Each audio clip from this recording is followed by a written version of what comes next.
बिस्मिल्लाहिर्रहमानिर्रहीम।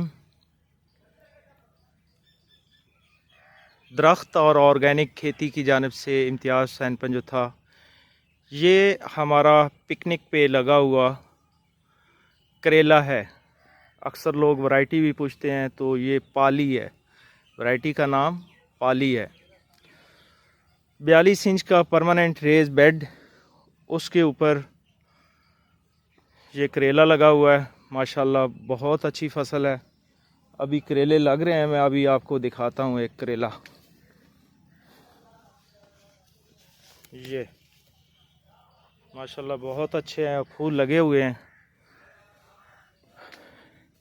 42 इंच का permanent raise bed है। सबसे पहले ज़मीन का हार्ड पैन तोड़ा गया, उसके बाद ज़मीन को लेज़र लेवल करवाया गया।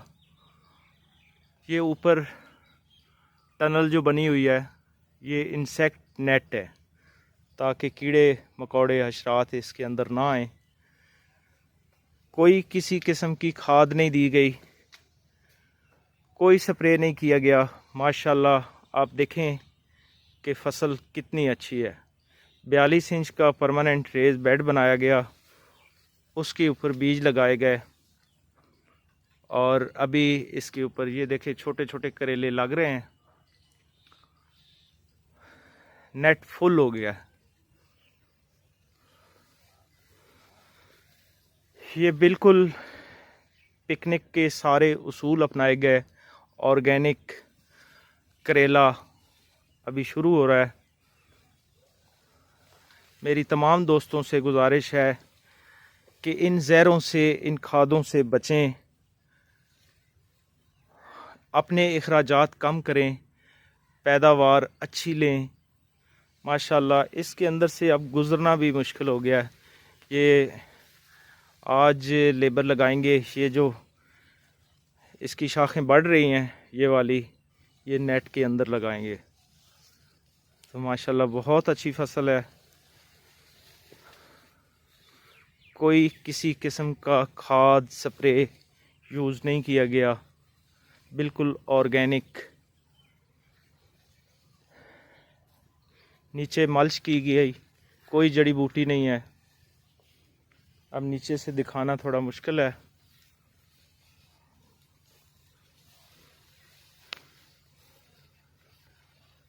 माशाल्लाह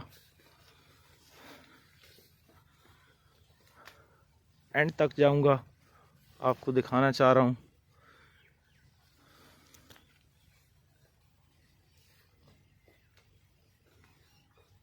दोस्तों से बार बार गुजारिश यही है कि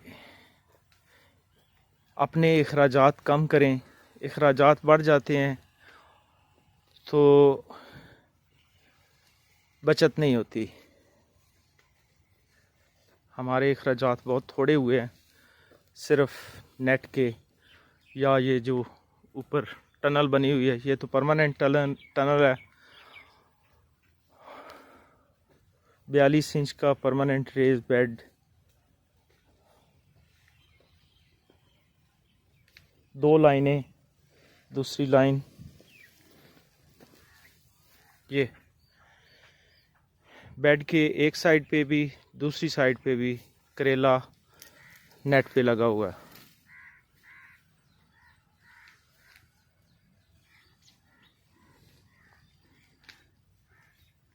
बहुत शुक्रिया।